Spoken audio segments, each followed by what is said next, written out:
Good afternoon, everyone. It is June 27th, 2025. This may air at a different time or date, but that's when I'm recording it here. And I'm going to teach you a simple fix that will level up your trading. And it's incredibly simple, and most people overlook it. But before we get into it, if you give the video a thumbs up, helps out the algorithm, helps out the channel. If you like the content, consider subscribing.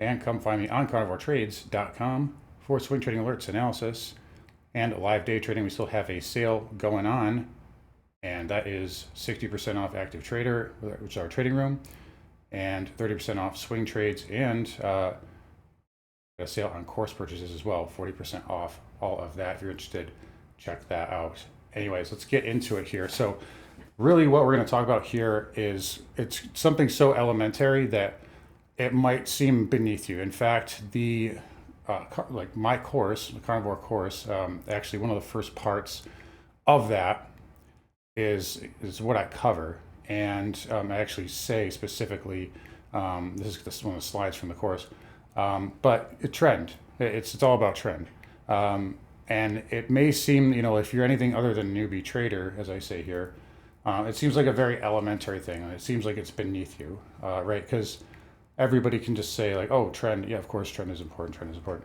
But I don't think everybody practices it. And putting trend into practice will level up your trading tenfold.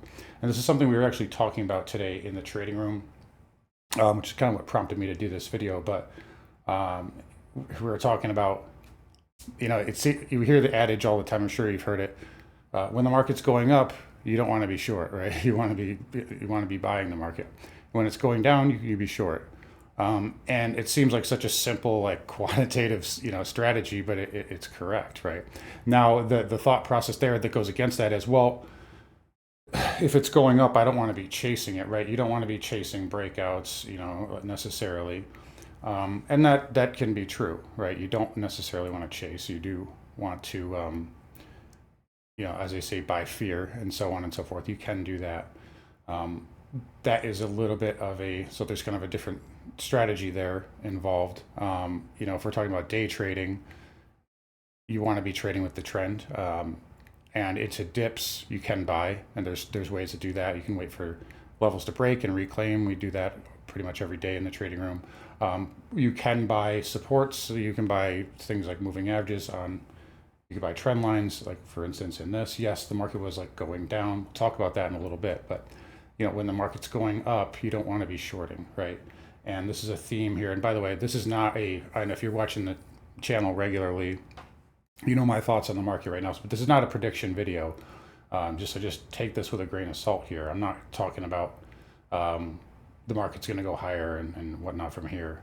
Just leave that aside. But when the market's going up, you don't want to be short, right? If it's going down, you want to be short, right? And you want to be a seller. That doesn't mean you want to short into the hole, right? So that's the counter wisdom, right? It means you want to sell rips, and it's funny how simple that is. For example, today we had a trade. If you watch the YouTube short that I put out every morning, we talked about the 615 level, and I said that it's likely we were going to close below that. And lo and behold, we had a sell in the afternoon, and we ramped back and closed 9 cents below it. We also said that 550 QQQ would get closed below, and it did. It ended up being the high of the day. But the thing is, as an example here, I was short right here.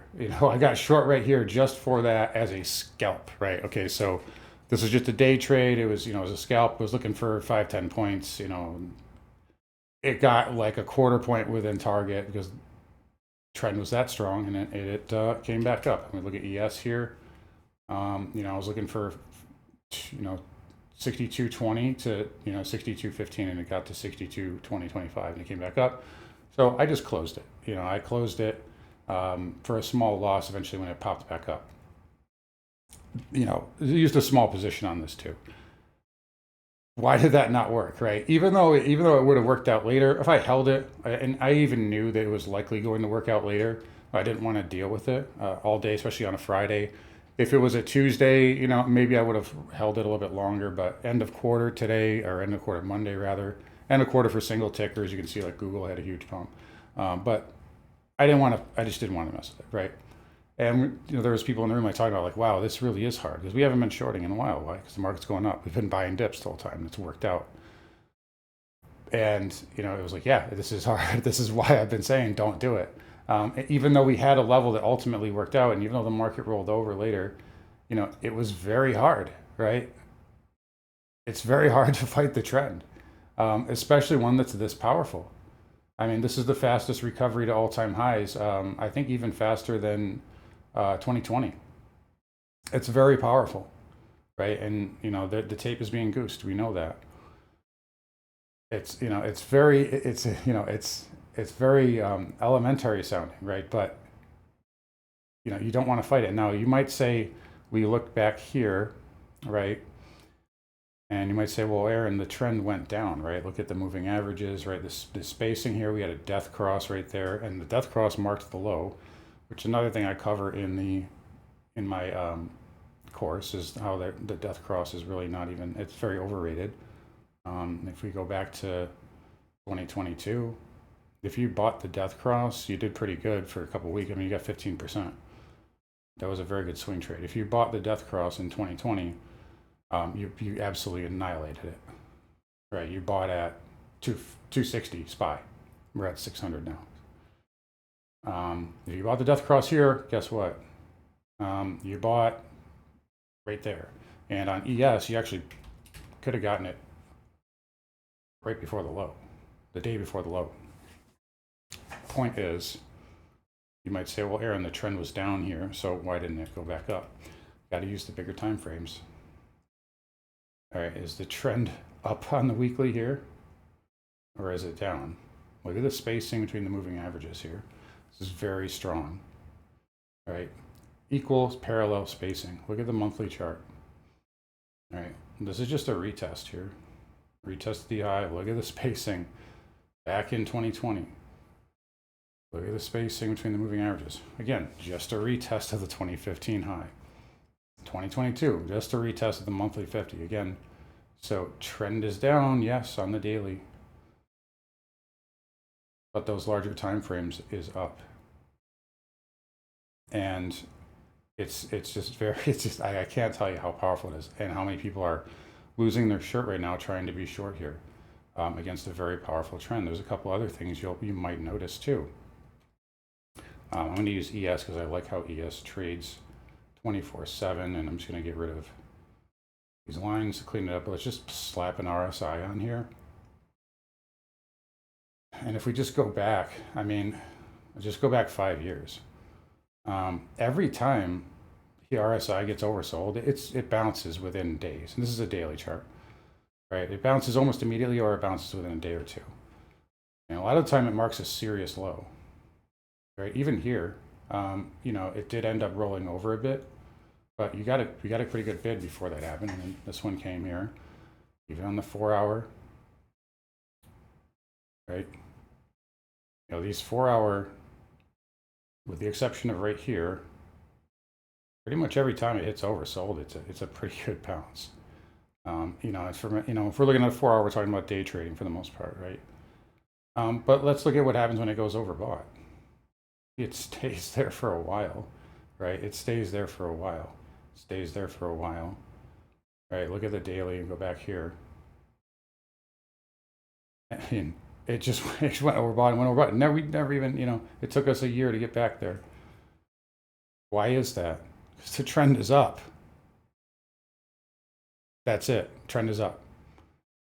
Why is it so one-sided? Why is it always the second we go oversold, it's a big macro low? Second we go oversold, big macro low. Trend is up. That's a big deal. And once you really drill that into your head, it just becomes a lot easier. So hopefully that helps everybody. I'll give you one more little bonus here. And I'll talk about, so I'll show you an example of, well, we're just going to use the famous rising wedge here. And you can even do, we can do 2 of them. You know what, let's use NQ. So we'll go here. Does anybody know why this failed? It's not because the trend is up. I mean, it is the trend is up. This a different time frame, sorry. But it's because the trend is up, but whenever you get above like the 618, you don't count on that, and especially the 786, don't count on a rising wedge to play out. Right, and especially if the angle is like this. This is a V shape here. This is not a bear flag. It's where it's sideways. The angle is up. Trend is powerful. Trend is reclaimed right here. You get above that 200. The trend is reclaimed on all time frames now. Weekly, right? That gap right there got you above the weekly moving averages. The monthly was never closing below the 20. So that rising wedge can fail very easily. Let's go back to an example to show you where that can, well, it can play out though. And yes, we'll go to 2022, right? So here's one that played out pretty well, right? You can even make a case, I mean, this one here. Do this again. Right. You know, the trend is down here, right? You're not anywhere close to, I mean, you're below the 200 moving average first, and that's after a straight line rally, right? This is ES here. Hit the you below the 618 there. And this one here, you did get above the 618, but you got below, you know, just below the 786. So again, trend, right? You know, if we had gone up, pulled back here, and then done that, it wouldn't have rolled over, right? So reestablishing that trend, you know, looking at the angle here, V shape, it's not gonna be a bear flag. It's not gonna be a bear wedge, right? V shape here, you know, versus say 2018. Right, not a V shape at all, right? This is V shape though, right? I bet you there was charts that you know, if we go back on Twitter, I bet you there was, you know, people like, oh, this is right, yeah, and it plays out for 3 days and then it goes and make new highs, just like what we just did, right? I mean, I can draw my lines here. Right, went down for 3-4 days and went right up, new highs. Trend. Use it. Don't fight it. It'll level up your game a lot, big time. I know it's simple.